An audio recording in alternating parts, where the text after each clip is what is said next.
Assalamualaikum warahmatullahi wabarakatuh. Perkenalkan, nama saya Badrul Akbar.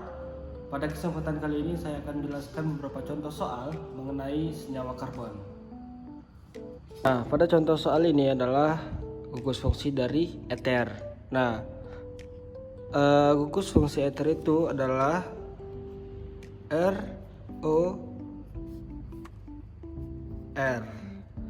Nah, di sini saya akan kasih aksen supaya R dengan R satu lainnya dapat kita bedakan. Nah, eter atau alkoksi ini yang mana sih alkoksi itu? Nah, alkoksi itu adalah yang ini. Yang mana alkoksi ini adalah jumlah atom C yang lebih sedikit. Nah, dan pada penomoran alkananya itu diambil atau dimulai dari yang paling dekat dengan alkana. Nah, penomoran alkana ini diambil yang paling dekat dengan alkoksinya ini. Nah, pada contoh soal yang di bawah ini kita dapat melihat mana sih atom C yang paling sedikit. Ini 1, 2, 3, dan sebelah kiri 1, 2, 3, 4, 5. Nah, jadi sebelah kanan ini adalah gugus fungsi alkoksinya, yang mana jumlah atom C nya yang lebih sedikit. Nah, pada alkananya kita memberi penomoran dari yang paling dekat. Nah, paling dekat itu di mana sih? Ini 1, 2, 3, 4, 5. Nah, tetapi kita tidak bisa melupakan dari alkananya, yaitu penomoran dimulai dari rantai terpanjang. Nah, kalau kita lihat lagi, ini ada rantai lebih panjang. 1, 2, 3, 4, 5, 6, 7. Karena dia sama-sama dekat dengan gugus alkoksinya. Jadi sehingga kita bisa mulai dari penomorannya dari 1, 2, 3, 4, 5, 6, dan 7. Nah, dan ini sebagai cabangnya. Nah, jadi penomoran, pada alkoksi ini akhirnya adalah oksi. Nah, jadi pada gugus oksi ini, nah karena di sini ada 1, 2, dan 3 yaitu propana. Nah, berarti dan pada penomoran di sini dia terletak di nomor 3. Jadi nata namanya adalah 3 propoksi. Oh, salah. Namanya adalah 3 propoksi 4 metil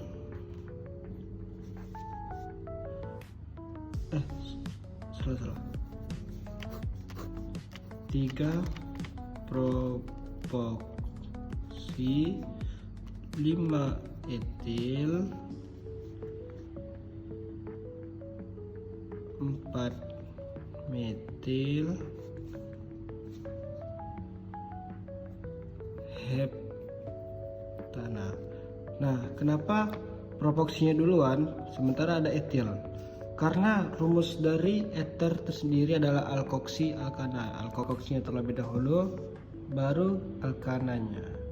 Nah, ini adalah contoh dari eter atau alkoksi alkana. Nah, nomor 2 ini adalah aldehid atau alkanal. Nah, gugus fungsi dari aldehid alkanal itu adalah R, C, double rangkap O, dan H. Nah, pada penomoran aldehid atau alkanal ini kita mulainya dari dari C. Nah, nomor 1 itu dari C. Nah, pada tata nama alkanal ini yang awalnya akhirannya itu ana, kita ubah menjadi ana. Nah, oke. Jadi kita masuk ke contoh soalnya langsung ya. Nah, pada contoh soal ini kita lihat C-nya. Nah, biasanya ini pada aldehyde alkanal ini C-nya itu terletak di akhir atau di kanan lah. Letak gugus fungsi dari aldehyde ini. Nah, jadi kita mulai dari sini. Nah, jadi nomor 1 ini kita mulai pasti dari C. Nah, atom C itu yang mana sih yang panjang? Mari kita lihat ya, 1, 2, 3, 4. Nah, ini tidak bisa. Jadi tidak mungkin rantai induknya itu ke sini. Nah, kita hitung lagi 1, 2, 3, 4 dan tidak mungkin juga ke sini. Coba kita lihat yang lain. Nah, pada ini itu ada 1, 2, 3, 4, 5, 6. Ada 6. Nah, jadi rantai yang terpanjangnya itu adalah 6. Jadi sehingga rantai utamanya itu adalah 1, 2, 3, 4, 5, 6. Sehingga namanya adalah 2 etil. 2 etil 3 metil heksanal. Nah, nomor 3 itu adalah keton atau alkanon. Nah, pada gugus fungsi keton ini mempunyai gugus fungsi itu R, C, 2 rangkap O dan C. Nah, pada ini saya tetap memberinya aksen juga sama seperti ether tadi. Nah, tapi pada keton ini kita mencari rantai induk yang paling panjang itu yang melalui ini. Nah, dan pada keton yang akhirannya ana menjadi anon. Oke. Nah, langsung saja kita masuk ke contoh soalnya. Nah, pada contoh soalnya ini kita dapat lihat penemuan itu kita harus yang melalui C ini. Nah, kita coba ya. Nah, ini 1, 2, 3, 4, 5, 6. 1, 2, 1, 2, 3. Nah, yang mana sih yang lebih dekat dengan C-nya ini? Nah, yang ini kan yang 2. Ya, sementara ini 3. Jadi kita mulainya dari sebelah kanan. Jadi 1, 2, 3, 4, 5 dan 6. Dan ini adalah cabangnya, sehingga namanya menjadi 2,4,5 trimetil heksanon. Nah, ini adalah jadi tata nama dari gugus fungsi keton. Nah, selanjutnya kita lanjut ke asam karboksilat. Nah, pada asam karboksilat ini sama seperti keton tadi. Kita masuk ke sebelum tata nama itu kita masuk ke rumusnya dulu. Nah, rumusnya itu adalah R, C, O, dan di sini ada O, H. Nah, itu untuk rumus fungsi asam karboksilat. Nah, penemuan itu kita mulai dari mana sih? Dari satu ini di atom C, sama seperti keton tadi. Nah, untuk pada tata nama asam karboksilat ini di depannya itu selalu berawalan dengan asam. Jadi asam karboksilat itu namanya yang depannya ada asam dan belakangnya yang awalannya itu ana menjadi anoat. Nah, kita sudah punya contoh soal ini di sini. Kita mulainya dari yang mempunyai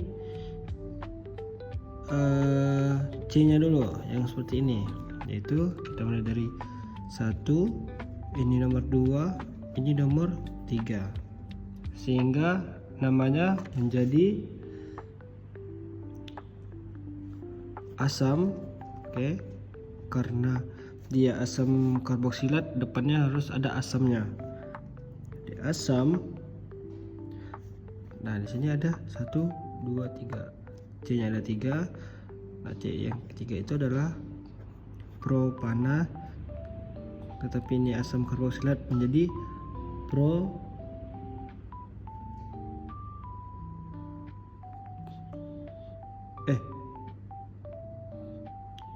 3 itu menjadi propanoat.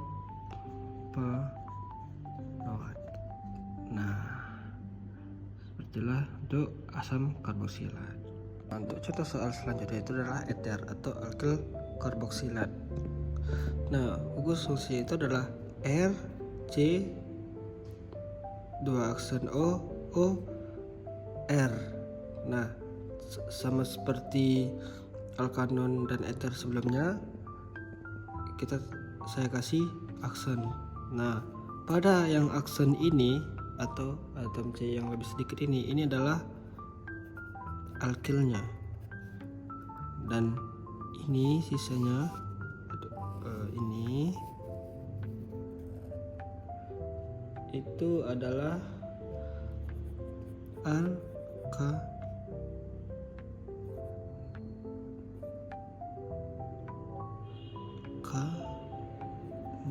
Oh ya, ini salah.